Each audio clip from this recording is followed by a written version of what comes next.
I think I've gotten pretty good at that. Hello guys, this is UniversalGiant, and welcome back for more of Let's Play Pokémon SoulSilver.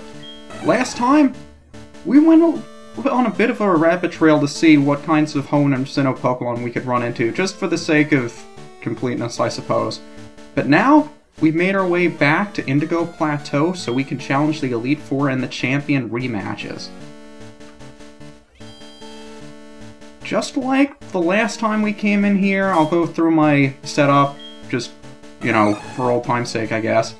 And really, not too much has changed since the last time we were here. I mean, HCB has Mega Horn now. I think Espeon set is the same as it was before. Duster's is the same as it was before. Crunch is about the same as it was before. Crackle learned Thunderbolt in Cerulean Cave. And I think Lupus is about the same as he was before. But I've already taken the liberty of leveling everybody up to 60 just to match up with Kracko, I suppose, because he was already up to 61. And I did this by grinding off of Lieutenant Surge and Chuck repeatedly, just because I knew I could sweep those two. But now that we're finally back here again, and we are not here on a Monday or a Wednesday, so our rival isn't going to ruin the moment by stopping us here, we can make our way back up to Elite Four one last time. Just like the last time we were here, once you go in, you either win or you lose. You have to face all 5 of them in succession. And once again, we're going to be opening up with Will.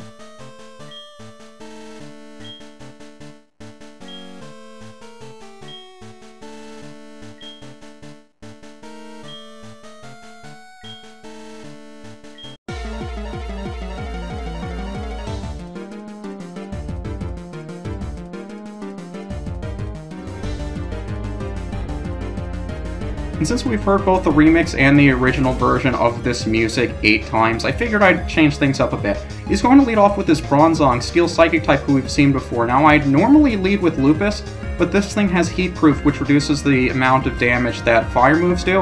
And just based on the last one of these that we faced, I know he's probably not going to be able to knock this thing out in one shot. And I figure HCP isn't going to get much love in this fight because he is a fighting type, and we are facing psychic types, so it would be a bit of an inconvenience. And why the hell not? I don't think he's going to be able to OHKO HCB. So as long as we can get a couple of more Earthquakes in here, we should be in the clear. The one thing I like about all of these Elite Four rematches is that, oh sweet, critical hit after he put up the Reflect. It would have taken at least 3 of those to knock him out. But the nice thing about these rematches, just like the Gym Leader rematches, is that he has a bunch of Pokemon from the Hoenn and Sinnoh regions as well, which is kind of nice. Xatu was his signature Pokemon the first time we faced him, Psychic Flying type. Should not be too much to write home about. And just like the first time we came in here, our levels are about that of Will. And as you can imagine, every trainer we face from here on out is going to be more and more powerful. So, although we are on the same level as Will, every trainer after this is going to be more powerful. I think in terms of levels we're okay. I've explained that even if we're a couple of levels underneath where I used to be comfortable, we should at least be able to stand a chance. Gardevoir! This is an interesting one. Is this a good time to bring in Lupus? I suppose the Reflect is still off. Gardevoir from the 3rd generation, the Hoenn games, is the evolved form of Ralts and Kirlia. In the 4th generation, it got a male evolution in the form of Gallade, who we've already seen. Gardevoir was the original. And one I used in Emerald, who's really, really fun to use. Nice special attacker, pretty versatile. Which is why it knows Focus Blast! Has the opponent missed a single Focus Blast in this LP yet? I'm not sure, maybe one has.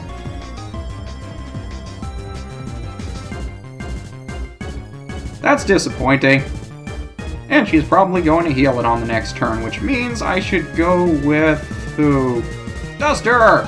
When in doubt, go with Duster. He's proven me wrong so many times about how weak I think he is.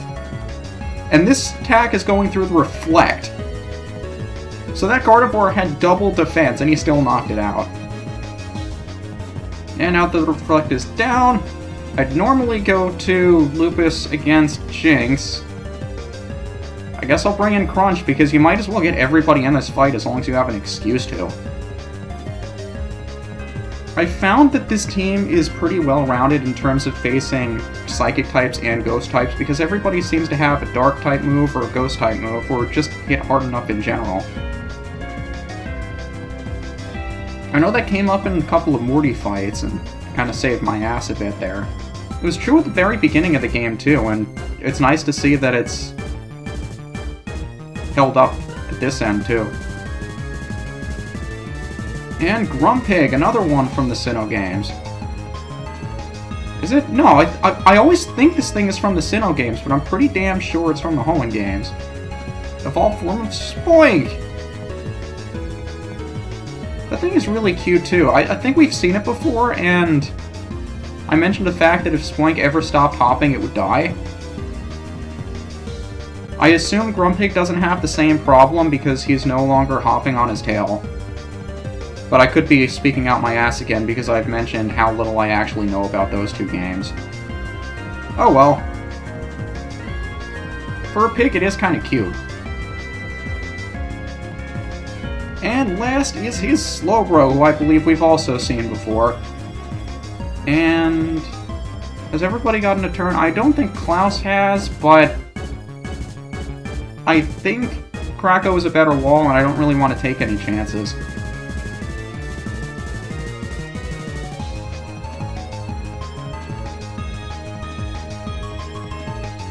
Did I mention that we finally get to see Thunderbolt in action? You could have seen it if you watched the one time I used it against Mewtwo. I think other than that, this is the only other time I've gotten a chance to show it to you. It does exactly what you think it does. I just think it has a lower % chance of paralyzing. Maybe it doesn't. Maybe it's the same as Discharge. I'm not sure. I want to say it's lower, though. But that does it for Will. Next up, Koga. See you tomorrow.